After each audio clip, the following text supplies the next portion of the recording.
Every single major Democrat, every single major media figure, and every employee of the White House, including Kamala Harris, the vice president, they all said that behind closed doors, Joe Biden is sharp as a tack. They all kept saying the same thing. He's sharp as a tack. I've never seen him. He's at the top of his game.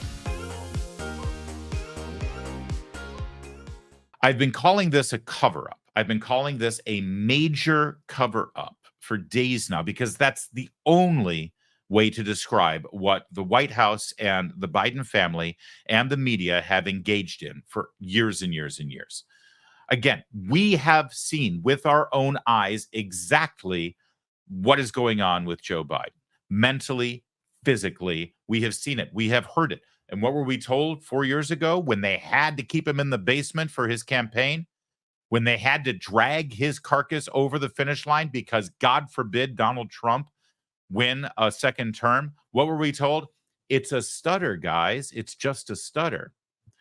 And then just a couple of months ago, when Robert Hur, the special counsel investigating Joe Biden's illegal use and handling of classified documents, put out his statement that said, yeah, he broke the law, but we're not going to bring charges against him because a jury would never convict him, considering the fact he can't even remember when his son died, let alone any other facts. He is so mentally incapable of defending himself in a court of law that we will not charge him with breaking the law. We pointed that out. We talked about it. We said this is devastating. And what happened? What happened? Every single major Democrat, every single major media figure, and every employee of the White House, including Kamala Harris, the vice president, all said that Robert Hur was lying. That Robert Hur, remember Joe Scarborough? This is malpractice. I can't believe that he did this. Is outrageous, right? They all said that behind closed doors, Joe Biden is sharp as a tack. They all kept saying the same thing. He's sharp as a tack. I've never seen him. He's at the top of his game. Take a quick look at this montage that was put together of these Democrats, every single one of them engaged in the cover-up. Watch. President Biden is absolutely fit. He has knowledge of the issues. He has strategic thinking about legislating, all in the head. I have spoken with the president. He is fully coherent. He is on top of details. He's sharp. He's fit. He's always answering questions. I think that Joe Biden's mental acuity is very, very on. He's one of the smartest, sharpest people I've met in D.C. There's no doubt in my mind that the president is mentally fit for office. Joe Biden rightly says that he has grown very wise in his many decades in public office. As it stands today, you believe that President Biden is clear, candid, and convincing? 100%. Joe Biden needs to be allowed to be Joe Biden. He is energizing. He cares about issues. He's Joe Biden. And Joe Biden, there's nobody better than Joe Biden. We see Joe Biden up close. We know how attuned he is to the issues, how informed he is. And I debate with him about legislation, and not debate, but discuss it with him. He's right there. I strongly support President Biden. He has an incredible track record of success and accomplishments. Puts many of us to shame with his energy. Clearly, this president is fit to serve. Joe Biden has vision. He has knowledge. He has a strategic thinker. This is a very sharp president. And nobody is better equipped to do that than Joe Biden. He has the experience, he has the wisdom, he has the demeanor. I was in Israel on October 7th, as you know, and President Biden was nice enough to call me. And I can tell you, this was the day before that interview, I can tell you he was sharper than anyone I've spoken to. It always seemed very clear to me that he had the energy and the ability. Is he capable of being a president? Absolutely. I think he's actually really good. I think his staff overprotects him. I think put him out there in a press conference. Who cares if someone makes a gaffe? What I find interesting is the issue is more around ageism and ableism, and not what this President Biden has done. I think he has every ability and every confidence to continue to be commander-in-chief. I think the more he's out there, the better. President Biden has proven himself to have a strong memory. You don't do that unless you're mentally competent and capable, and he certainly is. They're all liars. They're all bald-faced liars. They're either lying about actually witnessing the president, because anyone who has witnessed the president up close and personal, like they claim to have witnessed him, has got to see what we've all seen from a distance. So they're either lying about being in close proximity with Joe Biden, or they're lying about what they saw when they were in close proximity with Joe Biden.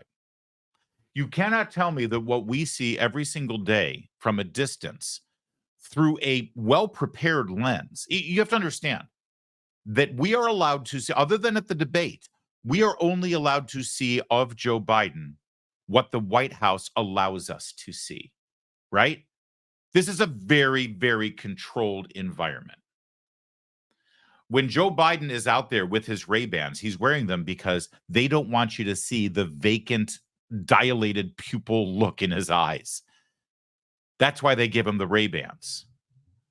When Joe Biden is out there speaking into his handheld microphone, they're doing that because they don't want you to hear his shallow, weak voice picked up by regular microphones, right? We see Joe Biden in a controlled setting. Stagecraft is being executed right now by the White House. They want you to see Joe Biden walking up the short set of stairs because it's too difficult to walk up the big set of stairs. They want to see Joe Biden walking to the helicopter in the South Lawn surrounded by staff so that it's not as evident that he is walking with such a stilted gait. That's why they put people around him now, unlike they used to. They put him in special shoes that look like they've got kayaks attached to them so that he looks more stable than he really is. Everything about this is an illusion and stagecraft to make you see only what they allow you to see. And even with all of that, you can see that the man is mentally and physically diminished, unfit for office. Now, if you can see all of that from afar, they've got to be lying about what they see up close. I mean, the only solution, you remember the old Bugs Bunny cartoon or Warner Brothers cartoon with the frog?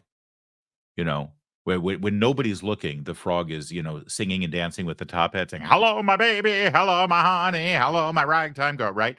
And the guy thinks he's going to make millions with this singing and dancing frog. This is fantastic. And every time he puts it in front of a talent agent or in front of an audience or anything, he just sits there and acts like, you know, a frog. And then when everyone leaves the room and it's private and it's quiet and there's nobody looking, hello, my baby, hello, my honey, right? That's what they would have you believe Joe Biden is.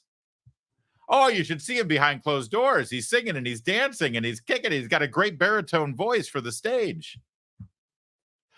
It's only, you know, when the cameras are on and when you're looking, you pesky little American public, you voter, how dare you, citizen, actually take a look at your president. It's only then when we have these troubles. They're all lying. They're all lying, and they're all part of a cover-up, and they should all pay the price. Now, I would love for there to be congressional hearings, and each one of them trotted out there under oath to explain why they lied to us. I would love for there to be a criminal investigation because I think laws are being broken here by shielding from the American public the truth about their president, because we deserve the truth about our president. Whenever anybody lies under the cover of their office, they're violating the law, and they should be held accountable for that. I would love for them to be held accountable for that. That ain't going to happen. It just isn't. We know that now. We know how the Justice Department works. We know how people get away with it, going all the way back to Bill Clinton, Hillary Clinton, Barack Obama, his team that investigated Donald Trump, James Comey, Andrew McCabe. They don't pay a price for breaking the law. The only way these people will pay a price, those people you just saw, they're all elected officials. They're all Democrats. They're all members of Congress, members of the Senate. The only way they pay a price is for them to lose power. It's the thing they cherish the most, by the way. You know, you think, how do I punish somebody? When you're a parent, I'm a parent, I've got 4 kids, and when they're little, and if you want to refrain from spanking, which, you know, most parents these days want to refrain from spanking at all costs whenever possible. So you figure out a way to punish your child. You take away the thing that they want the most. That's the key. It's actually kind of Machiavellian when you're a parent and you realize, aha, this is what this kid likes the most. You know, some kids love sweets, they love ice cream, they love dessert. So we're going to take away the dessert. Some kids love their toys. They want one toy in particular. Okay, you act like that again, I'm taking that toy away from you. Right? Some kids love going on bike rides, whatever it is.